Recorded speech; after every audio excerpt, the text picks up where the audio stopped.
The city of Mecca was in chaos and under a spiritual crisis. Families vied with one another for wealth, hoarding money, and building fortunes. They ignored the needs of the poor and exploited the rights of widows and orphans, often illegally occupying their lands and properties.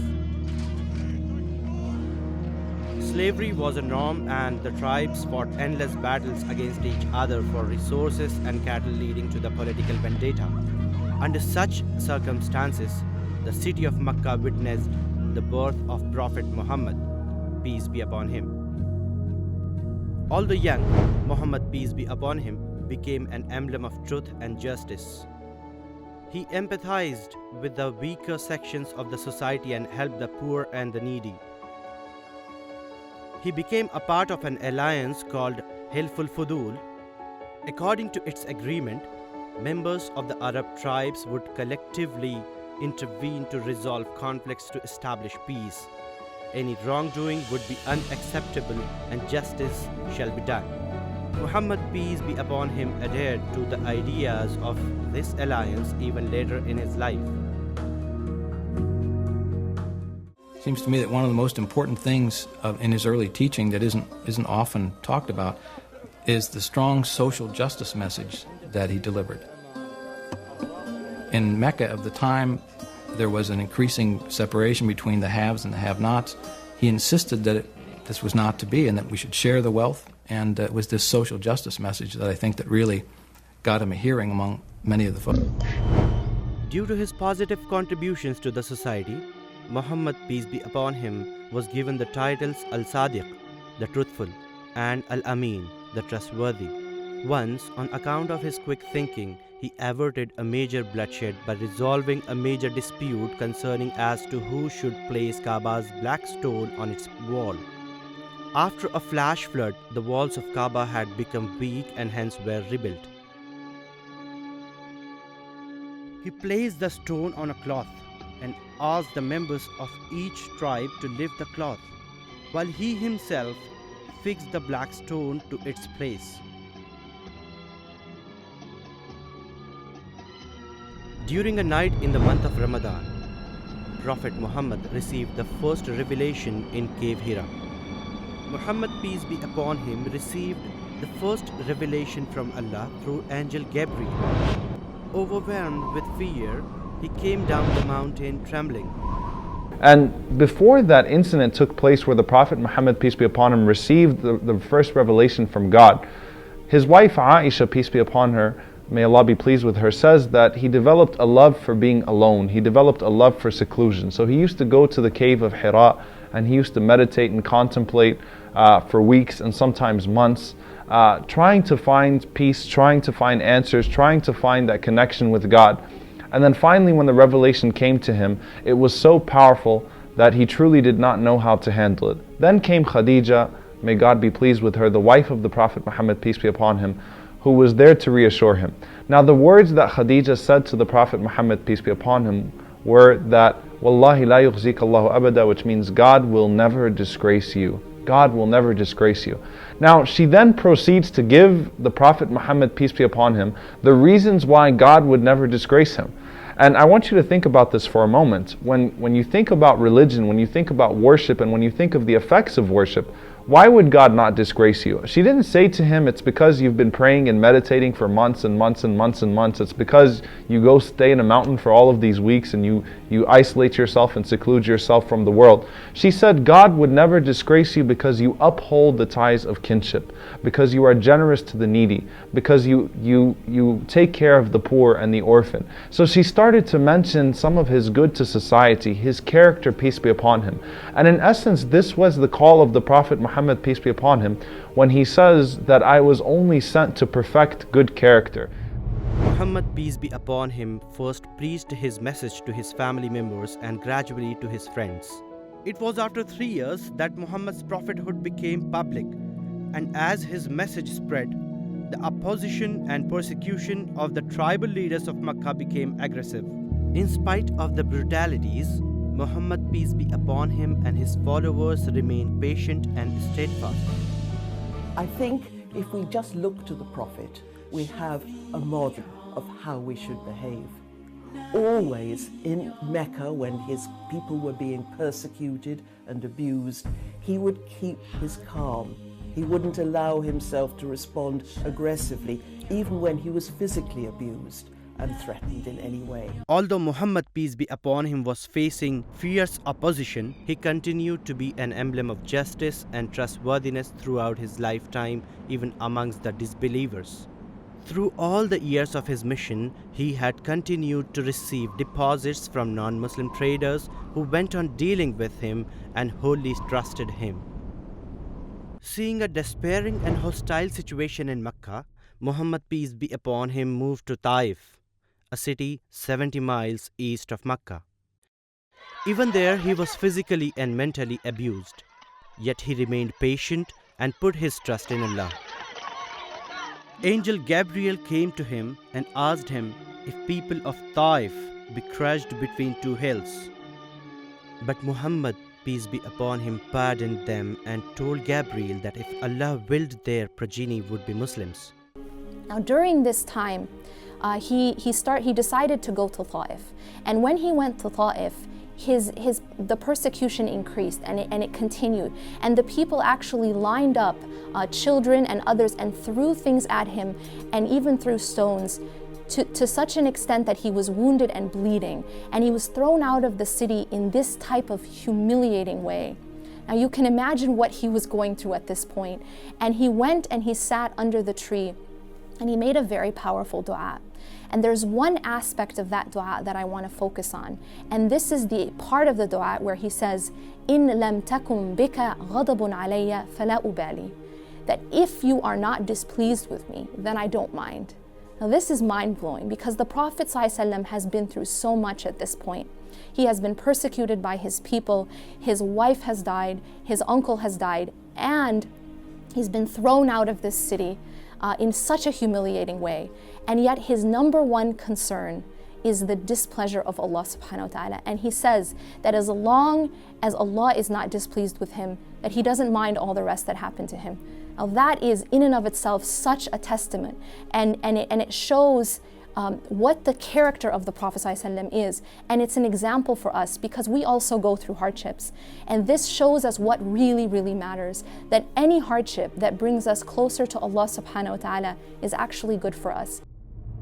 Makkan's plot to kill Muhammad, peace be upon him, was foiled, after which he migrated to Medina, where the Charter of Medina was drafted. This happens to be the first written constitution of the world. The charter acknowledged diverse affiliations and became a classic example of pluralistic beliefs and tolerance. Jews, who were a considerable population in Medina, were given equal rights and duties, and it also stated that the right of every individual would be protected and everybody would come together to defend the city in case of an external attack. Muhammad, peace be upon him, did not denounce other religions in building a society. Instead, he united everybody under one banner of ethical living and moral principles. In 639 AD, a Christian delegation from Najran, Yemen, visited the Prophet. Although they rejected his message, Muhammad, peace be upon him, gave them permission to pray inside the mosque. They remained unharmed and returned as perfectly free Christians. Now, what Muhammad is essentially doing in Arabia is he's basically saying that the tribal structure needs to be replaced. He's trying to create a much larger sense of human belonging. And an interesting, very brief example of this concerns a man he met in Medina named Julaybib. And Julaybib was a man who had no tribe, had no lineage, existed totally on the margins. He didn't matter. And on one occasion when Muhammad was traveling with a caravan which included Julaybib, the caravan was attacked. And once the battle was over, Muhammad gathered his followers and said, "Who has lost someone?" And they named the people they had lost because they were still conditioned by this mentality that we should think of those who our tribe is responsible for, those who belong to us by bloodline, by lineage. But Muhammad kept insisting that I have lost someone, and nobody realized who this person was until finally Muhammad himself had to say, I lost Julaybib. Julaybib was killed. But nobody claimed him because nobody had a sense of responsibility for him. And Muhammad himself takes it upon himself to bury Julaybib, and he says as he's burying him, he is of me and I am of him. Meaning, in other words, that it doesn't matter who we are descended from, but we have obligations to each other. And so Muhammad's life is characterized by the sense that there needs to be social order to protect the weak. Where it exists, it should be taken advantage of and protected, and where it doesn't exist, it should be created and defended if necessary.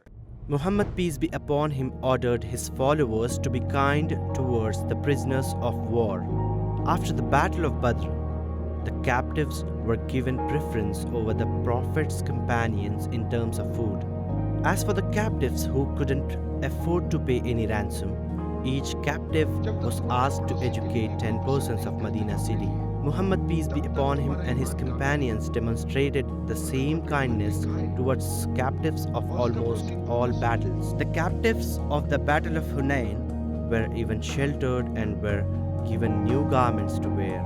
Before the Battle of Trench, when a moat was being dug around Medina, the Prophet himself took part in digging work. While at work, he invoked Allah and at times would recite encouraging poems, and his companions would join him in chorus, thus establishing a strong community with inseparable bonds.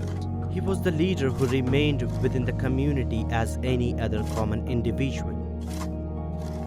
Prophet Muhammad revolutionized the idea of women's rights. In a society with widespread female infanticide, he proclaimed that whoever has a female child and doesn't bury her alive, nor disrespects her, nor prefers his male child above her, God will make him enter into paradise. With regards to the relationship with wife, he said that the best among the men is actually the one who is best to his wife. He laid emphasis on the kindness towards mother in a degree higher than the father. In Medina, Prophet, peace be upon him, granted women means to develop, express themselves and be critical. Women studied, prayed and expressed themselves inside the Prophet's mosque.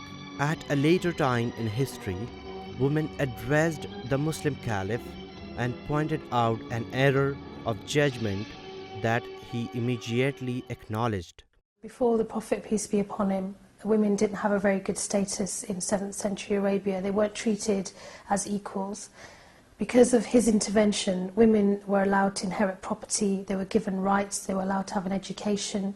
And if you just look at the Prophet, peace be upon him, as a person and the way he lived his life, that itself is very inspiring in terms of how he treated women, his mother, his sisters, his wives. And in fact, he married a woman who's 15 years older than him, who had far more in terms of monetary wealth and status than he had. And this is groundbreaking stuff, really. I mean, there's many men out there who wouldn't be able to do that now. Prophet Muhammad, peace be upon him, led a very simple life and owned nothing. He always discouraged overconsumption and wasteful habits. On one of the occasions, he ordered not to waste water even if there is a running stream. He taught to respect the nature and its elements and use it moderately. He insisted that the animal should be well treated and should be secured from any needless suffering. He once said, "Whoever kills a sparrow or a bigger animal without respecting its rights to exist will be accountable for it on the day of judgment." He prohibited cutting of trees that provided shade in desert, cursed those who cut those trees, and prescribed picking up litter from the streets as an act of faith.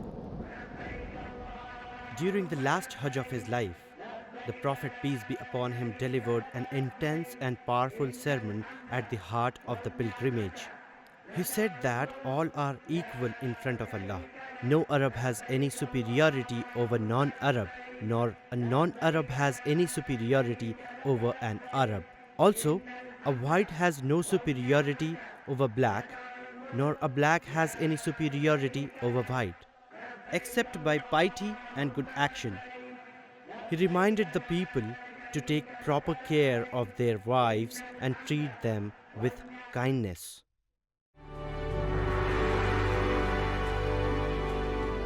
Well, that's his summation of his life. So he emphasizes all the principles that he's been teaching for the last 23 years. He says, for example, there's no difference between Arab and non-Arab. Look after your family. So it's kind of summation of his life. If you did nothing else but simply read the last sermon, you will get the essence of the life of Muhammad.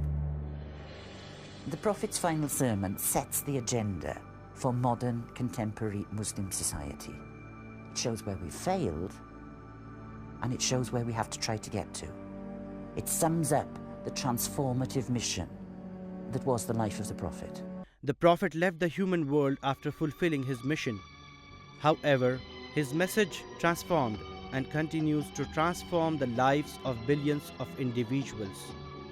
The reforms made by him changed the course of human history on this planet forever. He brought an unprecedented revolution to the world, one that was accomplished not by bloodshed, but by a unique display of high morals and positive virtue.